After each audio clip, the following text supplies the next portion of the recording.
प्रारब्ध कर्म होता है। जहां हमारा जैसा कर्म है वो आकर के सुख या दुख हमको देगा।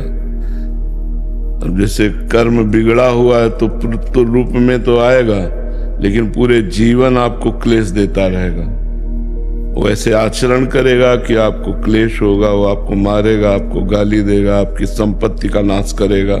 आया पुत्र रूप में ही है, लेकिन हमारा कर्म है जो हमको दुख देने आया है तो पुत्र रूप में आया है। ऐसे ही सुख रूप में आया है, विनम्रता, बड़ा प्यार, पूरे जीवन भर ऐसे आचरण जिससे देख देख करके सुख हो, वो कर्म। को न काहू के सुख दुख कर दाता, निज कृत कर्म भोग सुन भ्राता।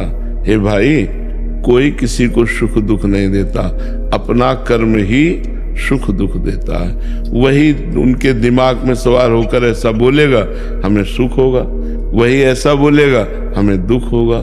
हमारा कर्म ही हमको सुख दुख देता है। तो इसलिए हमें ये जन्म जो है राग रहित हो करके, ममता रहित हो करके, सारा ममता सारा अनुराग भगवान के चरणों में समर्पित कर दें और नाम जप करें और सबसे अच्छा व्यवहार करें। अपने पराये का भेद न रखें। सब में भगवान विराजमान है। ये अपने पराये छोटे छोटे घरों में अपने को बांट ले, ये सब अज्ञान की बातें हैं। भगवान ने कि मेरा व्यवहार सबके साथ अच्छा होता, लेकिन प्यार और इज्जत के लिए हमेशा तरसती हूँ। मेरा व्यवहार तो सबके लिए अच्छा होता है, बट सामने से प्यार और इज्जत के लिए मैं हमेशा तरसती रहती हूँ। नहीं, इसकी जरूरत नहीं है। दुखी हो जाओगी, परमार्थ में नहीं चल पाओगी। तुम्हें कोई प्यार दे संसार में, तुम्हें कोई सम्मान दे संसार में, ऐसी आकांक्षा रखना बिल्कुल गलत आकांक्षा है। ये घोर विष की पान करने की वृत्ति है। सम्मानम कल्याति घोर गरलम नीचापमानम सुधा। मैं तुम्हारे साथ अच्छा करूंगा और तुम हमारे साथ अगर गलत करोगे तो भी मैं तुम्हारे साथ अच्छा करूंगा। मैं आकांक्षा नहीं रखता कि आप मुझे सम्मान दें या हमें वाहवाही करें, इसलिए मैं नहीं करता। मैं आपके साथ अच्छा व्यवहार इसलिए करता हूँ कि मेरे भगवान आपके हृदय में वास करते हैं। अगर आप सम्मान, इज्जत का मतलब सम्मान ही होता है। अगर आप सम्मान चाहती हैं, आप उधर से अनुकूल बात चाहती हैं, को आपके अनुकूल चले, वो आपको सम्मान दे, तो ये मायाकृत बात है। इसमें आपको दुख होगा, जलन होगी, आप अच्छा करना भी छोड़ देंगे। अच्छा करके दूसरे से सम्मान चाहना, दूसरे से अनुकूलता चाहना, ये अज्ञान की बात है, परमार्थ की बात नहीं। परमार्थ की बात यह है कि अच्छा करके यदि सामने वाला बुरा हमारे साथ व्यवहार करता है तो भी हम अच्छा करेंगे, क्योंकि हम उसके लिए नहीं कर रहे, हम भगवान के लिए कर रहे हैं। वो व्यक्ति अपने स्वभाव से हमें गाली दे रहा है, लेकिन अगर अवसर आया तो सबसे पहले हम दौड़कर उसका सहयोग करेंगे। ऐसी भावना होनी चाहिए। ये परमार्थ है। स्वार्थ और परमार्थ में अंतर होता है। आपकी जो बात है वो स्वार्थ युक्त है। आप स्वार्थ रखते हैं कि हम इसको पानी पिलाए तो धन्यवाद हमें बोले, ये बात ठीक नहीं है। ये स्वार्थ युक्त है। परमार्थ ऐसा आदेश नहीं करता। परमार्थ आदेश करता है नेकी कर दरिया में डाल। अच्छा किया और परमात्मा के लिए समर्पित कर दिया, तुम हमारे साथ उसके बदले में क्या व्यवहार करते हो हमें उससे कोई मतलब नहीं है। अगर आप परमार्थ में चलना चाहती है तो इस बात को स्वीकार करें, क्योंकि दुखों का नाश करने वाला परमार्थ ही, अध्यात्म ही है। स्वार्थ में तो दुख ही दुख है। ये पक्की बात समझ लीजिए कि जिसको आप सहयोग करेंगी, अधिक से अधिक जिसको आप प्यार देंगी, सम्मान देंगी, दुलार करेंगी, वही ऐसा आचरण करेगा कि आपका हृदय जलेगा। अगर आप सम्मान और इज्जत चाहती हैं तो परमार्थ पे फिर चलना बड़ा कठिन हो जाएगा, क्योंकि संसार प्रतिकूल व्यवहार करता है। हमको हंस के प्रतिकूलता को टाल करके आगे बढ़ना है। अगर हम इसी अनुकूलता प्रतिकूलता में स्थित रहे तो क्षमता को कैसे प्राप्त होंगे, कैसे भगवान के चरणों तक हम पहुंचेंगे। ये मार्ग बड़ा चढ़ने वाला है, ऊर्ध्वगामी मार्ग है। ये मार्ग ऊर्ध्व है, ये अधो मार्ग है। तो अधो मार्ग की तरफ मत चलो, ऊर्ध्व मार्ग, स्वार्थ की तरफ मत चलो, परमार्थ की तरफ चलो। दिल दुखाने का अपराध तो नहीं लगेगा, लेकिन बहुत प्रवीणता पूर्वक वचन बोलने चाहिए। बहुत प्रवीणता पूर्वक वचन। पहली बात, यदि उस मरीज के पास कोई भी सेवा में है तो आपको मरीज से नहीं बताना है, उसके सेवा वालों को बताइए।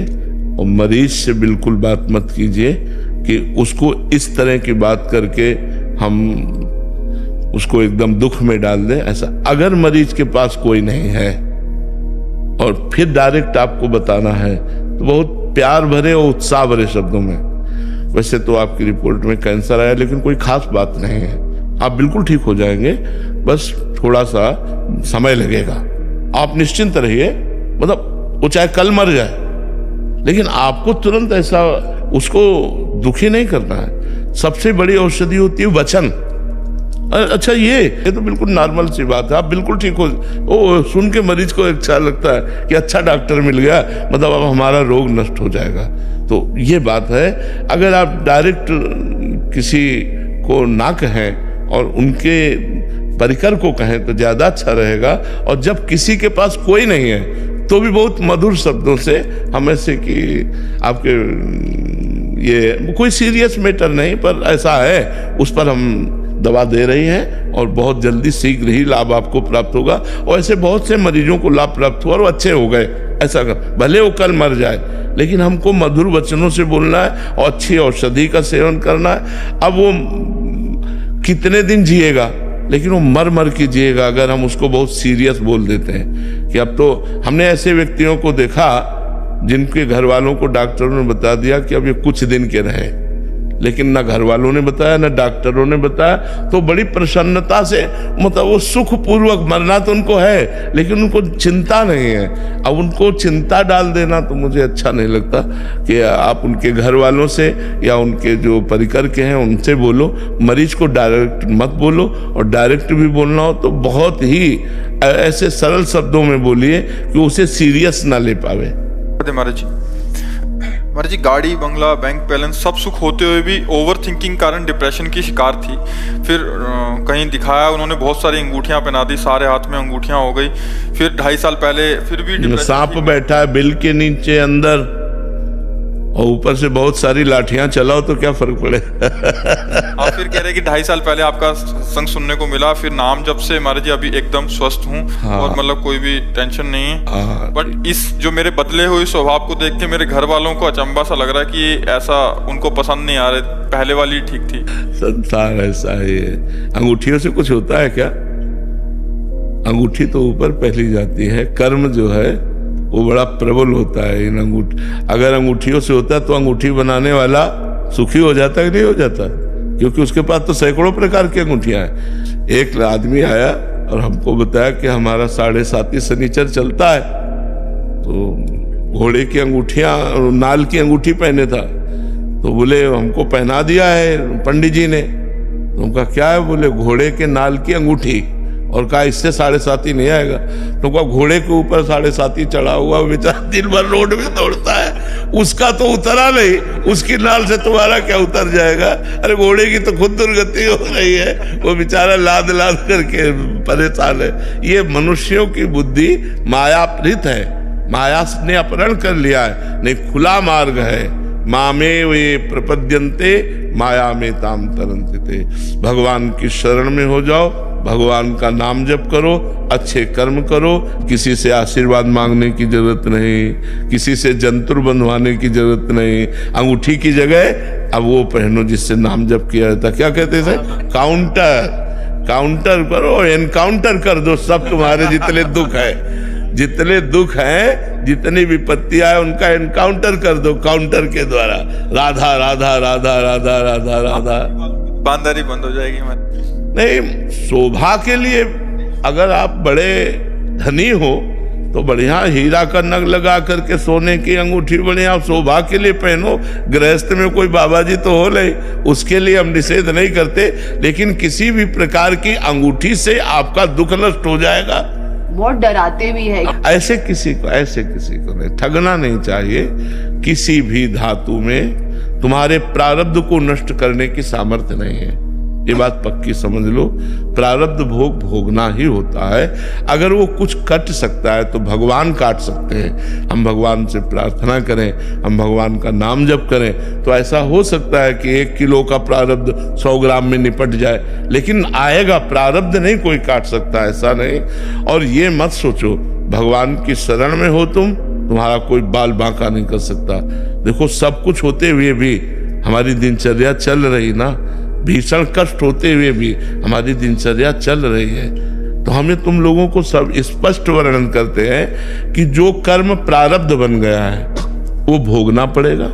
अगर भगवान की शरण में हो, भगवान का नाम जप करते हो तो कम मात्रा में आएगा और आपको दुखी नहीं कर पाएगा।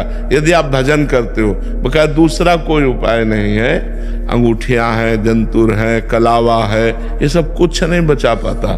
बचाने वाला केवल परमात्मा है, वही बचा सकता है। उसी की शरण में रहो और खूब नाम जप करो। लोग क्या कहते हैं, लोग तुम्हें मान्यता देते हैं या विरोध करते हैं, इस बात पर मत देखो। आप सच्चे मार्ग पर चलो। सच्चाई का मार्ग आपको सदा ही आनंद प्रदान करेगा।